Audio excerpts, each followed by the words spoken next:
আজ খুলবে আশুলিয়ার সব পোশাক কারখানা। শনিবার কয়েকটিতে বিশৃঙ্খলা, মহল বিশেষের উস্কানির অভিযোগ অর্থ উপদেষ্টার। গণ অভ্যুত্থানের স্মৃতি রক্ষায় গণভবনকে জাদুঘর করতে শিগগিরই কমিটি গঠন। অন্তর্বর্তী সরকার স্বল্প সময়ে যে সিদ্ধান্তগুলো নিচ্ছে তা যৌক্তিক ও সময়োপযোগী, সিঙ্গাপুর থেকে ফিরে বলেছেন মির্জা ফখরুল। বিতর্ক তৈরি করে এমন কিছু করবে না সরকার, জাতীয় সঙ্গীত পরিবর্তন প্রশ্নে সাফ জানালেন ধর্ম উপদেষ্টা।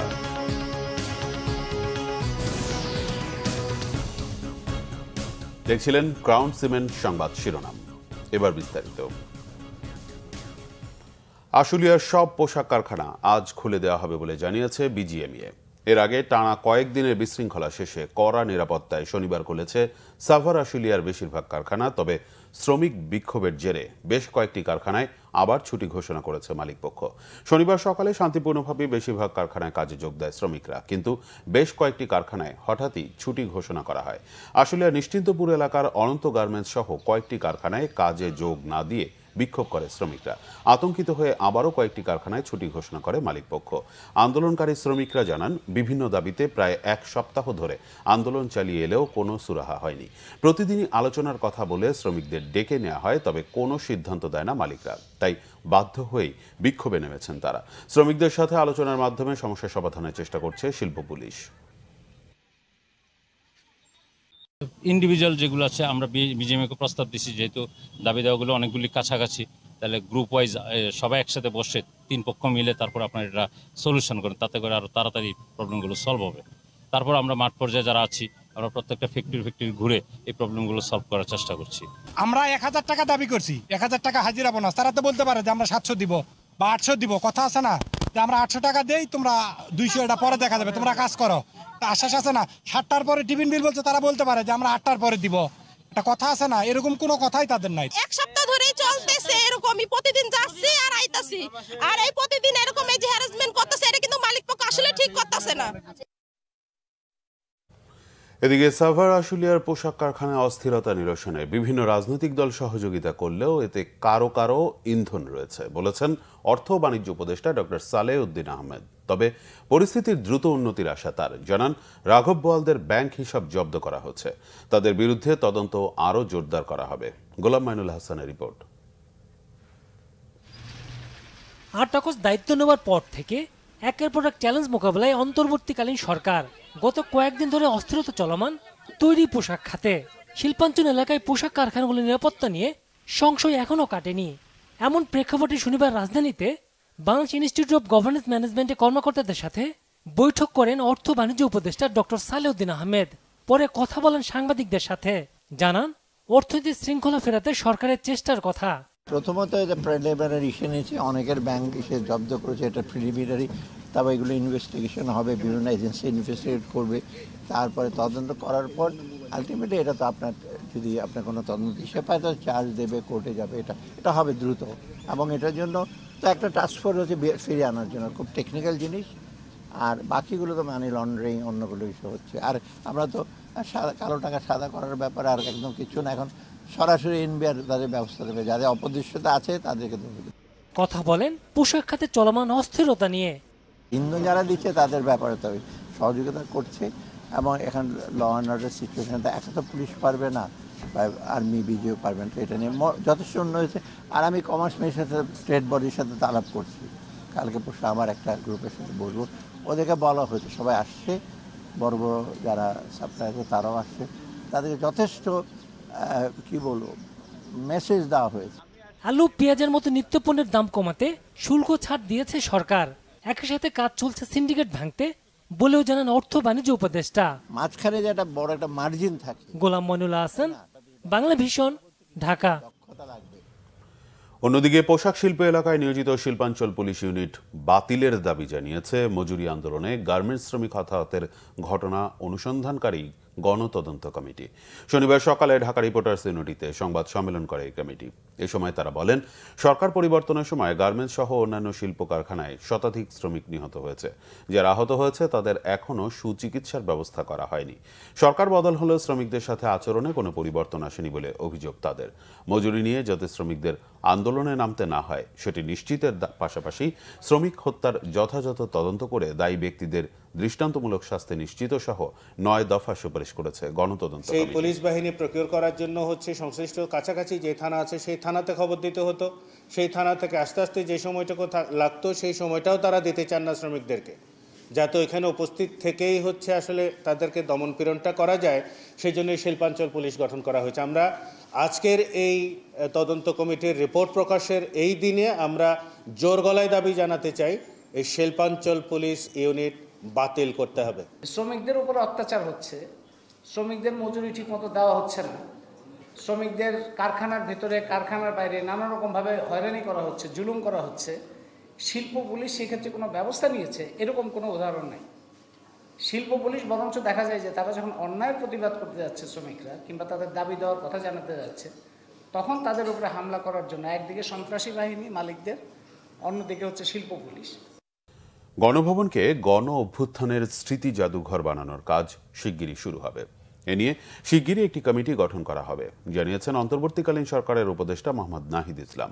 এ কমিটিতে রাখা হবে জাদুঘর ও স্থাপত্য বিশেষজ্ঞদের। এমন অভ্যুত্থানের স্মৃতি জাদুঘর তৈরিতে বিদেশি অভিজ্ঞদের পরামর্শও নেওয়া হবে। রিপোর্ট মহিবুল্লাহ মুহিবের। শনিবার সকালে গণভবন পরিদর্শন করেন অন্তর্বর্তী সরকারের 3 উপদেষ্টা নাহিদ ইসলাম, আসিফ মাহমুদ এবং আদিলুর রহমান। পরিদর্শন শেষে উপদেষ্টা নাহিদ ইসলাম জানান, ক্যাবিনেটের সিদ্ধান্ত হয়েছে গণভবন নামে প্রধানমন্ত্রীর বাসভবনটিকে করা হবে জুলাই অভ্যুত্থানের স্মৃতি জাদুঘর। ৩৬ জুলাই বা 5 আগস্ট জনগণ এটি জয় করেছে বলে মন্তব্য করেন তিনি। অনেক রক্ত আর আত্মত্যাগের 5 আগস্টকে জনগণের জন্য মুক্ত করে দেয়া এবং জনগণের বিজয়কে ধারণ করে রাখাই এর উদ্দেশ্য। ৩৬ জুলাই অথবা 5 আগস্ট জনগণ এইটি জয় করেছে এবং অনেক রক্তের এবং আত্মত্যাগের ভিতর দিয়ে আমরা কিন্তু এই 5 আগস্টের মুহূর্তটি পেয়েছি। ফলে সেটি জনগণের জন্য উন্মুক্ত করে দেওয়া এবং জনগণের বিজয়কে ধারণ করে রাখার উদ্দেশ্যেই এই গণভবনকে জাদুঘরে পরিণত করা হবে। যুব ক্রীড়া মন্ত্রণালয় এবং শ্রম ও কর্মসংস্থান মন্ত্রণালয়ের উপদেষ্টা আসিফ মাহমুদ গণভবন ঘিরে পরিকল্পনার কথা জানান। গণভবনকে একটি জাদুঘরে রূপান্তরিত করে জনগণের জন্য উন্মুক্ত করে দেওয়া হবে। আজকে আমরা সেই উদ্দেশ্যেই প্রাথমিক ভিজিট করতে এসেছি এবং একটা কমিটি করার মাধ্যমে স্থাপত্য শিল্পী এবং আর্কিটেক্টদেরকে নিয়ে, যারা জাদুঘর বিশেষজ্ঞ আছেন, তাদেরকে নিয়ে একটি কমিটি করে দেওয়ার মাধ্যমে এটার কার্যক্রম শুরু হবে। এ সময় শিল্প এবং গৃহায়ন ও গণপূর্ত মন্ত্রণালয়ের উপদেষ্টা আদিলুর রহমান খান বলেন, সিলেটে মাজারে হামলা এবং শিক্ষা প্রতিষ্ঠানে শিক্ষক নাজেহালকারীদের বিরুদ্ধে কঠোর ব্যবস্থা নেওয়া হবে। আমরা এই ব্যাপারে খুব সিরিয়াসলি দেখছি। আমরা এই ধরনের ঘটনা যেন না ঘটে সেটার জন্য উদ্যোগ নিচ্ছি এবং বারে বারেই আমরা এই ব্যাপারে আমাদের নিজেদের পক্ষ থেকে যতদূর এই আইন শৃঙ্খলা রক্ষাকারী বাহিনীকে ডিপ্লয় করে কাজ করা যায় সেটা চেষ্টা করছি। আমরা এটা একেবারেই গ্রহণযোগ্য না, এটা বারে বারে বলেছি। স্থাপত্যটি ভগ্ন অবস্থায় রেখেই কিছু ডিজিটাল কার্যক্রমের মাধ্যমে জাদুঘরটি তৈরি হবে বলেও জানান উপদেষ্টারা। মুহিবুল্লাহ মুহিব, বাংলা ভিশন, ঢাকা। বাংলাদেশ সীমান্তে ফেলানির মতো হত্যাকাণ্ড আর দেখতে চাই না বলেছেন স্বরাষ্ট্র উপদেষ্টা অবসরপ্রাপ্ত লেফটেন্যান্ট জেনারেল মোহাম্মদ জাহাঙ্গীর আলম চৌধুরী। বিজিবিকে উদ্দেশ্য করে বলেন, সীমান্তে পিঠ প্রদর্শন করবেন না। বিজিবিকে তার অর্পিত দায়িত্ব পালনের তাগিদও দেন তিনি। শনিবার বিজিবি সদর দপ্তরের সীমান্ত সম্মেলন কেন্দ্রে বাহিনীটির ঊর্ধ্বতন কর্মকর্তাদের উদ্দেশ্যে এ নির্দেশনা দেন তিনি। স্বরাষ্ট্র উপদেষ্টা বলেন, দুর্নীতিকে কোনো অবস্থাতেই সহ্য করা হবে না। যারা ঘুষ ও দুর্নীতির সঙ্গে জড়িত তাদের বিরুদ্ধে কঠোর শাস্তিমূলক ব্যবস্থা নেওয়া হবে, প্রয়োজনে চাকরিচ্যুত করা হবে বলেও হুঁশিয়ারি দেন তিনি। বলেন, বিজিবিকে আইন অনুযায়ী কাজ করতে হবে। অনুষ্ঠানে ভিডিও কনফারেন্সের মাধ্যমে বিজিবির সকল রিজিয়ন কমান্ডার, সেক্টর কমান্ডার ও ব্যাটালিয়ন কমান্ডার সহ কর্মকর্তারা যুক্ত ছিলেন। বিএনপি মহাসচিব মির্জা ফখরুল ইসলাম আলমগীর বলেছেন, অন্তর্বর্তীকালীন সরকার স্বল্প সময়ে যে সিদ্ধান্তগুলো নিচ্ছে তা যৌক্তিক ও সময়োপযোগী। সিঙ্গাপুরে চিকিৎসা শেষে শনিবার রাতে দেশে ফিরে বিমানবন্দরে সাংবাদিকদের প্রশ্নের জবাবে এ মন্তব্য করেন তিনি। দেশে তো আমি মনে করি যে অল্প সময়ের মধ্যেই এই বিপ্লবের পরে, ছাত্র জনতা বিপ্লবের পরে আমাদের যে ইন্টারিম গভর্নমেন্ট আছে তারা ভালোই করছেন এবং খুব দ্রুত সময়ের মধ্যেই তারা সমস্যাগুলো সমাধান করার চেষ্টা করছেন এবং করেছেন অনেকগুলো। জনগণের পূর্ণ সমর্থন দরকার, সহযোগিতা দরকার, বিশেষ করে আপনার আমাদের অর্থনীতিকে সচল রাখার জন্যে আমাদের গার্মেন্টস যে আপনার সেক্টর আছে এটাকে সচল রাখতে হবে এবং সেখানে সবাইকে কোঅপারেট করতে হবে। অন্যান্য ক্ষেত্রেও, আইন শৃঙ্খলা রক্ষার ক্ষেত্রেও সকল রাজনৈতিক দল, সমস্ত সংগঠন, সমস্ত ব্যক্তি, দেশপ্রেমিক মানুষ সকল ঐক্যবদ্ধ হয়ে কাজ করতে হবে। এটা একটা বড় রকমের ক্রান্তিকাল যাচ্ছে। এই ক্রান্তিকাল থেকে কাটিয়ে উঠতে এই বিপ্লব পরবর্তী সময় আমরা যেন সবাই এক হয়ে কাজ করতে পারি, তাহলে বিপ্লবের যে লক্ষ্য সেই লক্ষ্যকে আমরা ধরে রাখতে পারব।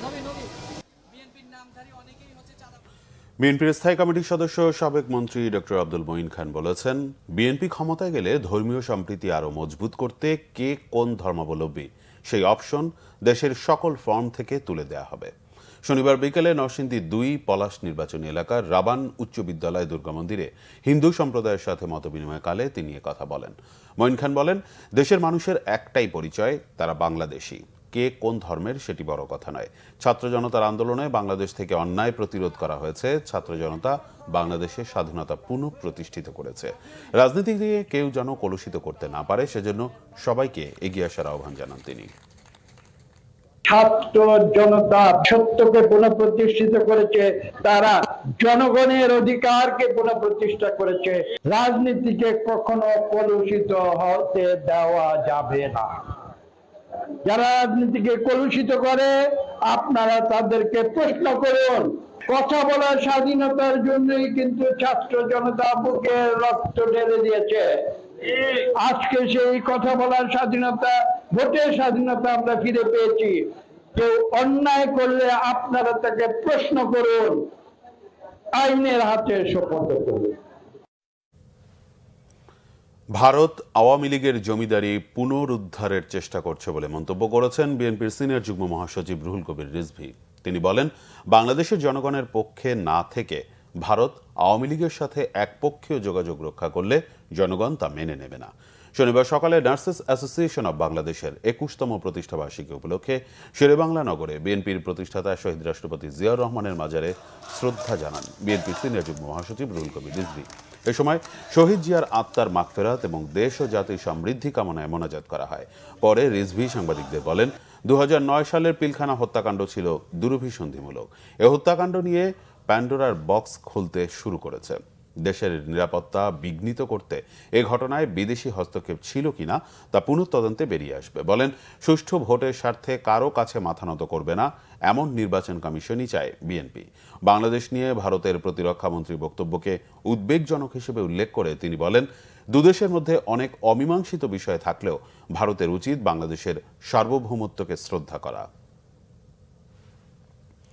ধর্ম উপদেষ্টা ডক্টর আ.ফ.ম. খালিদ হোসেন বলেছেন, বিতর্কের সৃষ্টি করে এমন কোনো সিদ্ধান্ত নেবে না অন্তর্বর্তীকালীন সরকার। সম্প্রতি জাতীয় সঙ্গীত পরিবর্তনের আলোচনা প্রসঙ্গে শনিবার রাজশাহীতে তিনি কথা বলেন। ৩ দিনের সরকারি সফরে তিনি মাদ্রাসা ও মন্দির পরিদর্শন সহ স্থানীয় ধর্মীয় নেতাদের সাথে মতবিনিময় করেন। ধর্ম উপদেষ্টা বলেন, মসজিদ, মন্দির ও মাজারে হামলা গর্হিত কাজ। ধর্মীয় উপাসনালয়ে যারা হামলা চালায় তারা মানবতার শত্রু।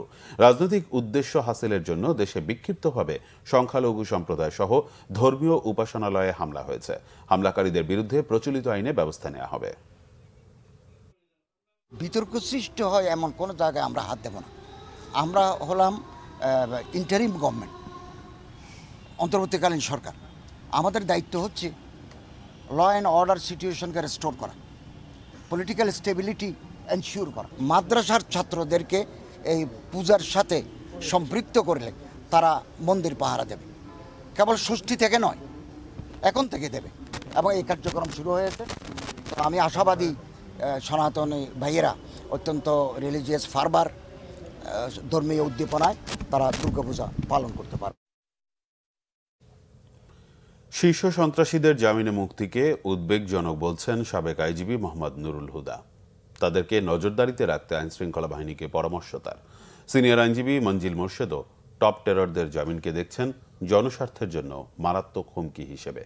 প্রয়োজনে রিভিউ করে ব্যবস্থা নেওয়ার তাগিদ দেন তিনি। বিস্তারিত জানাচ্ছেন জিয়া খান।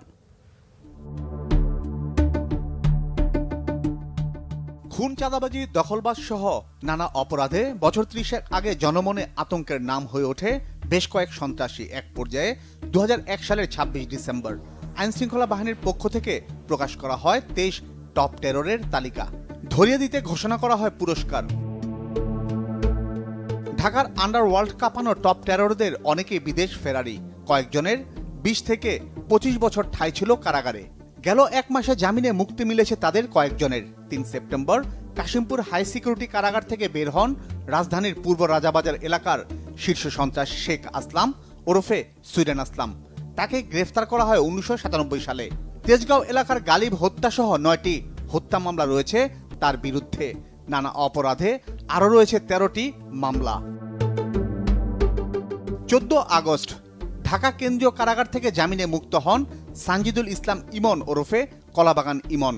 ১৯৯৮ সালে চিত্রনায়ক সোহেল চৌধুরীকে হত্যায় তার নাম আসার পরই আন্ডারওয়ার্ল্ডের রাজত্ব শুরু করেন ইমন। তার বিরুদ্ধে রাজধানীর বিভিন্ন থানায় রয়েছে ৩০টির বেশি মামলা। ১৩ আগস্ট কাশিমপুর হাই সিকিউরিটি কারাগার থেকে মুক্ত হন আব্বাস উদ্দিন ওরফে কিলার আব্বাস। রাজধানীর কাফরুল, কচুক্ষেত ও ইব্রাহিমপুর এলাকার আন্ডারওয়ার্ল্ডের এক সময়ের ডন আব্বাসের বিরুদ্ধে ৬টি হত্যাসহ ১০টি মামলা চলমান। জামিন হয়েছে সবকটিতেই। ১২ আগস্ট ঢাকা কেন্দ্রীয় কারাগার থেকে মুক্তি মেলে ফ্রিডম রাসু ও পিচ্চি হেলালের। রাসুর বিরুদ্ধে পুলিশ কর্মকর্তা হত্যাসহ ১৩টি মামলা রয়েছে। ২০০১ সালে মোহাম্মদপুর থেকে গ্রেফতার করা হয় পিচ্চি হেলালকে। তার বিরুদ্ধে ৪টি হত্যাসহ মামলা রয়েছে ৮টি। একই দিন মুক্তি পান টিটন। গেল এক মাসে একের পর এক শীর্ষ সন্ত্রাসীদের কারামুক্তি কিভাবে দেখছেন বিশেষজ্ঞরা? দুটো কাজ, একটা তাদের নজরদারির মধ্যে রাখা, আর একটা তাদের বিরুদ্ধে যে কেসগুলো চলছে সেগুলো সরকারি তরফে এগুলোকে পার্সু করতে হবে এবং চেষ্টা করতে হবে যাতে তাদের সাজা হয়। তবে নিশ্চয়ই এই অনেক শীর্ষ সন্ত্রাসীর বেরিয়ে আসাটা উদ্বেগজনক। যারা শীর্ষ সন্ত্রাসী তারা কি এই স্বাভাবিক জীবনযাত্রা ব্যাহত করবে না? অবশ্যই করবে, কারণ সেই অভিজ্ঞতাই তো আমাদের আছে। তো এখন এই পরিস্থিতিতে হঠাৎ করে কিভাবে তারা জামিন পেল, এখানে প্রসিকিউশনের কি ব্যর্থতা আছে বা কি ধরনের আন্ডারস্ট্যান্ডিং হলো, এগুলো কিন্তু খুবই অ্যালার্মিং। জননিরাপত্তা হুমকিতে পড়লে রাষ্ট্র যে কোনো সময় যে কোনো সিদ্ধান্ত নেওয়ার ক্ষমতা রাখে, অভিমত তাদের। এটা সরকারের উচ্চ পর্যায় থেকে নিশ্চয়ই এটা দেখা দরকার এবং এটা রিভিউ করা দরকার যেটা কিভাবে হলো। এটা হালকাভাবে না নিয়ে, কারণ আপনার শীর্ষ সন্ত্রাসীরা যদি বেরোয় আসে এবং তারা যদি আগের মতো কাজগুলো করতে চায় তাহলে সরকারই কিন্তু বিপদে পড়বে। আমাদের যে স্পেশাল পাওয়ার্স অ্যাক্ট আছে আইন, তাতে অত্যন্ত বিপজ্জনক ব্যক্তি যাদেরকে বাইরে রাখা যাবে না, কিন্তু কেস এখন হচ্ছে না, তাদেরকে এই ধরনের নিবর্তনমূলক আইনে আটক রাখা যায়। জামিনে মুক্ত শীর্ষ সন্ত্রাসীদের কেউ যেন দেশ ছাড়তে না পারে এবং বিদেশে পলাতকদের দেশে ফিরিয়ে এনে দ্রুত বিচার কার্যকরের তাগিদ দেন তারা। জিয়া খান, বাংলা ভিশন, ঢাকা। কিছুদিন পর পর কোনো না কোনো পণ্য পড়ছে সিন্ডিকেটের খপ্পরে। কখনো ডিম, পেঁয়াজ, রসুন, চাল, ডাল, তেল, এমনকি ডাব ও রোগীর পথ্য, স্যালাইনও বাদ যাচ্ছে না। কিছু অসাধু ব্যবসায়ীর তৎপরতায় স্থায়ীভাবে দমনের পদক্ষেপ নিয়েছে এক শিক্ষার্থী। পণ্যের সরকার নির্ধারিত দামের বেশি আদায় বন্ধে এই ছাত্রের তৈরি করা অ্যাপস কার্যকর ভূমিকা রাখবে বলে আশা তার। ইন্টারনেট ছাড়াও চলবে এই অ্যাপসটি। কয়েক কোটি মানুষ একযোগে ব্যবহার করলেও কমবে না এর গতি। বিস্তারিত ফররুখ বাবুর রিপোর্টে। ইচ্ছামতো পণ্যের সরবরাহ নিয়ন্ত্রণ করে এবং দাম বাড়িয়ে মুনাফা অর্জন এখনও একদল ব্যবসায়ীর কবজায়। বাজারে পণ্যের কৃত্রিম সংকট তৈরির হোতাও তারা। অরাজনৈতিক অন্তর্বর্তী সরকার ক্ষমতায় আসার পরও যেন তারা অপ্রতিরোধ্য। ভোক্তার স্বার্থ রক্ষার কাজ করা সরকারি সংস্থাগুলো সিন্ডিকেটের সমালোচনা করলেও না পারছে দমন করতে, না পারছে নিয়ন্ত্রণে আনতে। ৫ আগস্ট বিপ্লবের মধ্য দিয়ে ছাত্র জনতার সরকার দায়িত্ব নেওয়ার পর কোথাও কোথাও বাজার মনিটরে নামে শিক্ষার্থীরা। এতে সাময়িক বা তাৎক্ষণিক ফল মিললেও পরে আবার বদলে যায় বাজার চিত্র। ওই পরিস্থিতিতে অ্যাপস তৈরির উদ্যোগ নেন ড্যাফোডিল ইন্টারন্যাশনাল ইউনিভার্সিটির শিক্ষার্থী ইব্রাহিম মোল্লা, যেখানে রয়েছে কোন তারিখে কোন জেলায় কোন পণ্য কত টাকা নির্ধারণ করেছে সেই তথ্য। এর ফলে বন্ধ হবে ব্যবসায়ীদের অতিরিক্ত মুনাফা আদায়। অ্যাপসে যুক্ত থাকবে ওই এলাকার দায়িত্বশীল ভোক্তা অধিদপ্তরের কর্মকর্তাদের ফোন নম্বরও। চালের দাম এত টাকা, ডালের দাম এত টাকা, ডিমের দাম এত টাকা, নিত্য প্রয়োজনীয় জিনিসপত্রের দাম এত টাকা, কিন্তু আপনি চাইলে এই ফেসবুক পোস্টটা দোকানদারকে দেখাতে পারবেন না। সরকারের প্ল্যাটফর্ম থাকতো যেখানে সরকার নিত্য প্রয়োজনীয় যে সকল দ্রব্যের দাম রেগুলেট করতে চান সেইগুলো এই অ্যাপসের মাধ্যমে আপডেট করে দিল এবং জনগণ, বাংলাদেশের 18 কোটি জনগণ জেলাভিত্তিক সেই দামগুলো তাদের ফোনে 1 সেকেন্ডে হাতের নাগালে পেয়ে গেল। এখন কোনো দোকানদার যদি তার কাছ থেকে প্রাইস বেশি চায় তখন সে বলতে পারবে যে ভাইয়া দেখো, আজকে তো আমাদের জেলায় ডিমের দাম 40 টাকা হালি, সর্বোচ্চ গভর্নমেন্ট দাম এটা নির্ধারণ করে দিয়েছে, আপনি কেন বেশি চাচ্ছেন।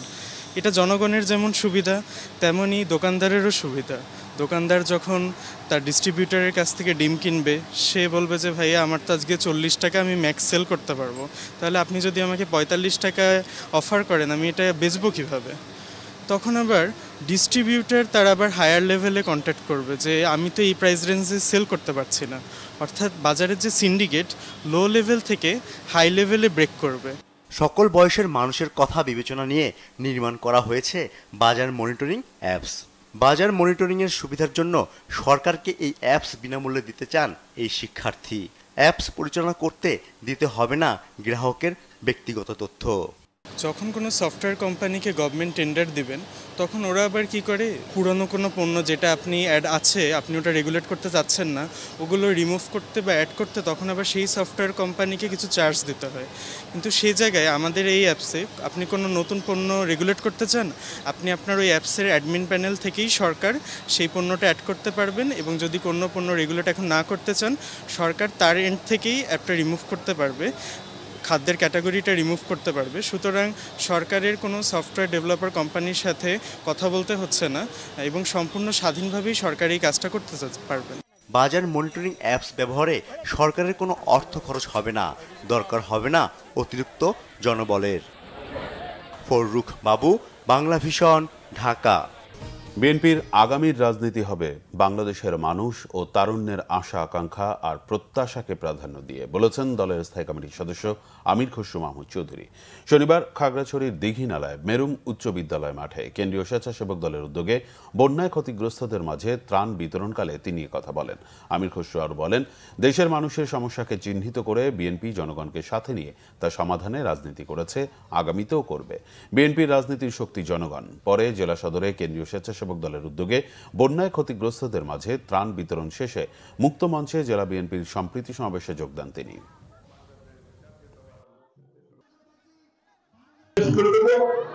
শেখ হাসিনা পলায়ন করার পরে বাংলাদেশে একটি নতুন যুগের সূচনা হয়েছে, তাই না? আমরা একটা আগামীর বাংলাদেশের স্বপ্ন দেখছি না? এই আগামীর বাংলাদেশের রাজনীতি হবে কিন্তু ভিন্ন।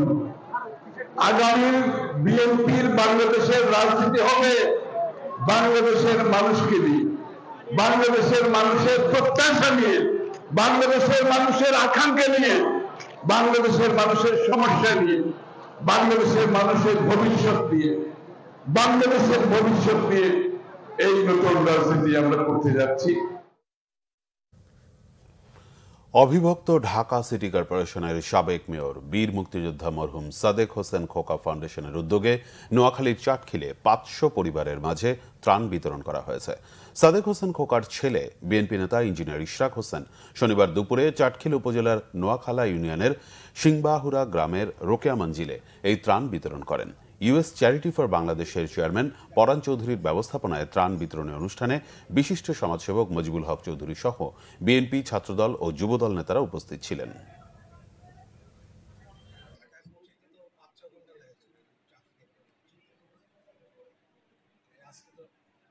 আমরা বিভিন্ন যে উপজেলা ইউনিয়নগুলো ভিতর পর্যন্ত আমরা ঘুরে দেখেছি এবং সেখানে দেখে আমার অত্যন্ত বেদনাদায়ক মনে হয়েছে যে যারা এখানে বসবাস করছে তারা কি পরিমাণ দুঃখ, কষ্ট এবং প্রতিনিয়ত একটা এইখানে এইভাবে বসবাস করা প্রায় অসম্ভব।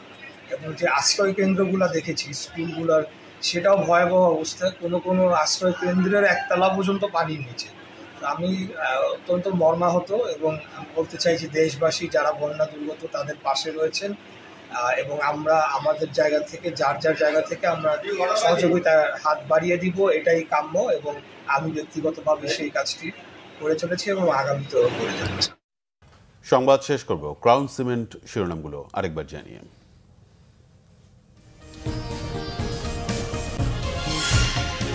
আজ খুলবে আশুলিয়ার সব পোশাক কারখানা, শনিবার কয়েকটিতে বিশৃঙ্খলা, মহল বিশেষের উস্কানির অভিযোগ অর্থ উপদেষ্টার। গণ অভ্যুত্থানের স্মৃতি রক্ষায় গণভবনকে জাদুঘর করতে শিগগিরই কমিটি গঠন। অন্তর্বর্তী সরকার স্বল্প সময়ে যে সিদ্ধান্তগুলো নিচ্ছে তা যৌক্তিক ও সময়োপযোগী, সিঙ্গাপুর থেকে ফিরে বলেছেন মির্জা ফখরুল। বিতর্ক তৈরি করে এমন কিছু করবে না সরকার, জাতীয় সঙ্গীত পরিবর্তন প্রশ্নে সাফ জানালেন ধর্ম উপদেষ্টা।